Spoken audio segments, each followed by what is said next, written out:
తెలంగాణ రాష్ట్రంలో కాంగ్రెస్ పార్టీని గెలిపించినందుకు మంథని నియోజకవర్గం నుంచి నన్ను గెలిపించినందుకు ప్రజలకు కృతజ్ఞతలు తెలుపుతున్నానని మంత్రి దుర్దిల్ల శ్రీధర్ బాబు అన్నారు. జయశంకర్ భూపాలపల్లి జిల్లా మల్హార్రావు మండలంలోని తాడిచెర్లలో పార్లమెంటు ఎన్నికల ప్రచారంలో ఆయన పాల్గొన్నారు. కాంగ్రెస్ ప్రభుత్వం అధికారంలోకి వచ్చిన 4 నెలల్లోనే హామీలను అమలు చేశామని తెలిపారు. జూలై నెలలో ఇందిరమ్మ ఇల్లు, మహిళల అకౌంట్లలో 2500 రూపాయలు జమ చేస్తామని హామీ ఇచ్చారు. మే నెల చివరి వరకు 2 లక్షల రుణమాఫీ చేస్తామని మంత్రి శ్రీధర్ వెల్లడించారు. మరి ఎంపీ ఎన్నికలు రావడం జరిగింది.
ఆర్థిక వ్యవస్థ గందరగోళం చేసి పెట్టింది బీఆర్ఎస్ పార్టీ ప్రభుత్వం.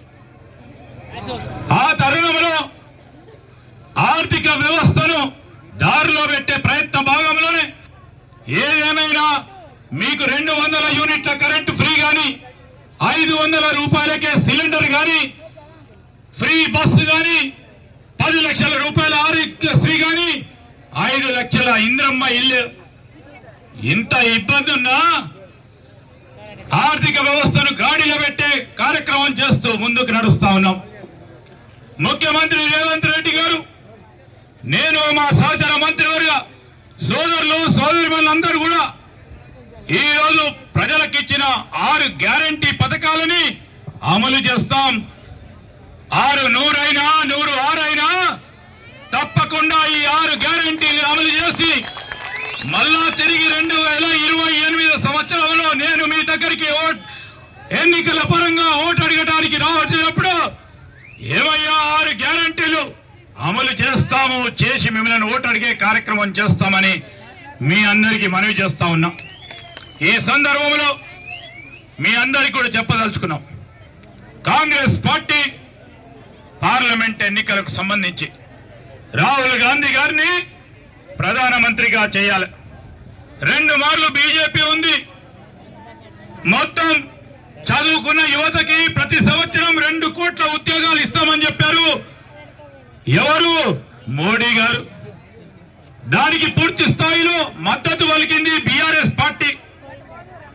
2 కోట్లంటే 10 సంవత్సరాలు వారి ప్రభుత్వంలో ఉంటే